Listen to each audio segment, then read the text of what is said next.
mga ka-sweet life, natatandaan nyo ba yung ating harvest ng ube last year? Ito na po siya ngayon at ang ginagawa ko lang dito, pinapakita ko lang sa inyo na ako ang nagtanim, ako din ang aani at syempre ako din ang kakain. At ayan nga, in-steam na natin siya lahat-lahat. Minash, saka natin siya nilalagay sa freezer para anytime all year ay nakakakain tayo ng ube. At ito nga, gagawa tayo ulit ng ating ube mochituron kung saan ay ibibigay natin to sa ating mga kaibigang Haponesa. So hello guys, for today's video, tayo ay gagawa ng ube mochituron na ipapamigay natin dun sa ating mga kaibigan na Haponesa na. Ito pa yung harvest natin last year, tapos ginawa natin ay minash na natin siya, saka natin siya pinrosen. And then, ginawa ko siyang ube, lately lang. Tapos pinrosen ko siya ulit para kung kailan ako may time, saka natin siya gagawin. So ngayon ako may time, dahil magdi-deliver ako mamayang hapon, kaya ito, gagawin na rin natin to para sabay natin siyang i-deliver mamayang hapon. Habang hinihintay natin kumunat yung ating ube, ang gagawin naman natin ay magpapalambot tayo ng sticky bar. Ito naman guys, yung malagkit nila dito na nakabar na. Pero hindi natin to as is na gagamitin, kundi hahatiin natin to siguro sa 6. Para sa bawat isang lumpia gagawin natin, dalawa yung mailalagay natin. At kailangan ipisan lang natin kasi papalambutin pa natin siya sa tubig. Kasi pag as is natin itong pinirito guys, napakatigas niya no? Pag naprito. Napakamura lang natin ito nabili sa isang international store. Nag-sale nga siya kaya piso lang.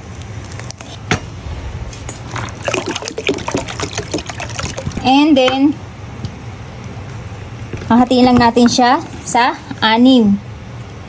Kaya ang ginagawa ko para makuha ko ng balanse, hatiin ko na muna siya sa gitna. Ayan. Ganyan. May 3 siya sa isang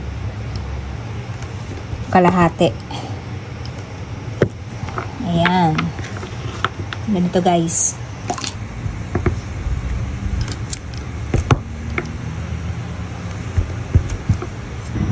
So ayan guys, yung ating ube.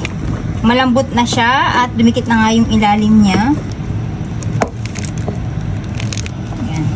Yung ating malagkit bar na pinalambot lang natin sa mainit na tubig. At ayan, ganyan yung itsura niya.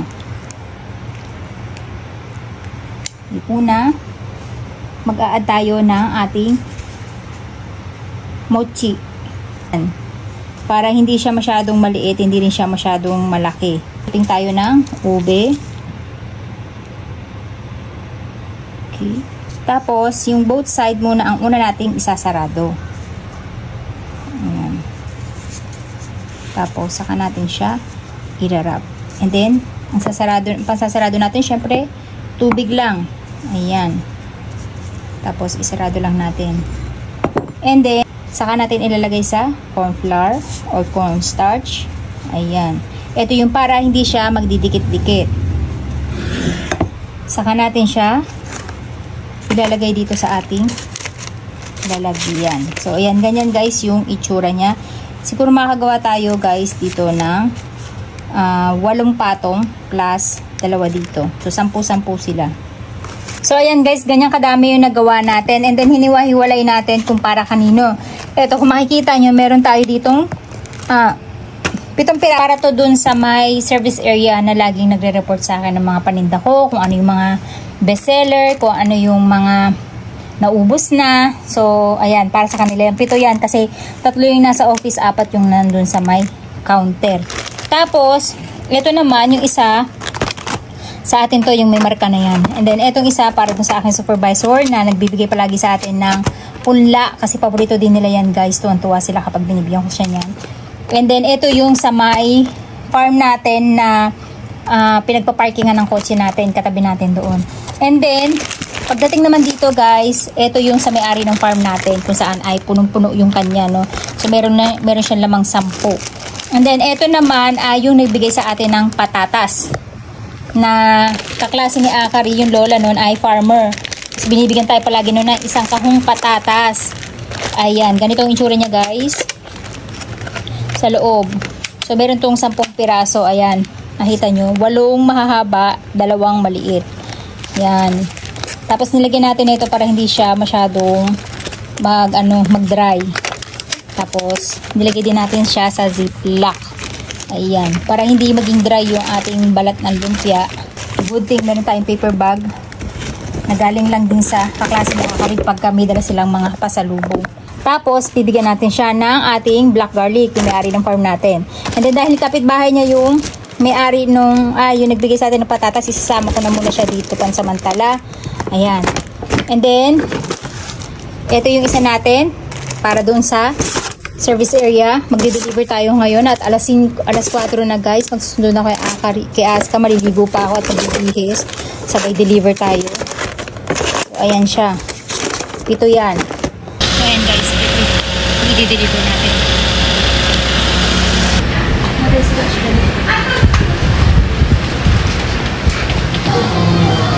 Nakaupo ata. Ata ne. Ito na ata. Stock natin. Ang kulay lang nagawa ko nila. Tulad yan. Sila yung nag-display niyan. So, thankful ako kasi ginagawa nila ng paraan na mapaganda yung area na nagiging black. So, ayan guys, yung ating mga keychain. Ito yung mga handmade natin. Ayan, ganyan ang mga itsura nila. Ayan, mga gawa natin yan. Ayan. Ay, ito kukunin ko pala yung isang L. Hinihingi ni Tati. Gusto niya daw ay yung ito, yung design na to guys. Gusto ni Tati. So, ito handmade ko lang to guys. Ayan. And ito, gawa ko lang din yan. Yung mga yan, gawa ko din yan. Ito, gawa ko din. Even this one. Yung mga handmade ko.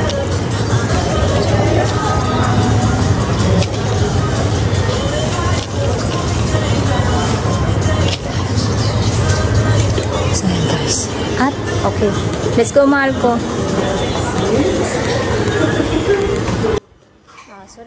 それはね、このストーントレイと同じ値段なんですけど、もうないの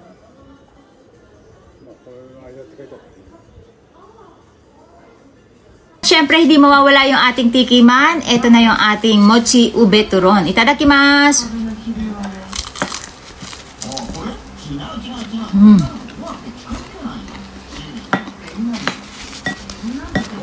Hindi natin siya inusukalan sa gilid. So ayan guys, naibigay na rin natin yung ating mga mochi turon sa mga staff. Plus nakapag-ayos na rin tayo ng ating mga dineliver at nag-inventory nga tayo. Nawala na tayong mga maliliit na platito plus yung ating mga cup saucer na siyang mabenta dito sa aking pwesto. Tamang-tama sa kape. At alam nyo ba, naalmusal ko na to. Nilakad tayo kagabi. Ginabi kami na uwi. Ngayon ko pala siya nakain. Perfect. Tapos yung kape natin, barako without sugar. Saktong-sakto kasi matamis na siya. Bagay na bagay. So yan, binigay ko akari. Kapag kasi ang magluto. Sabi ko wala na. Ano, panty.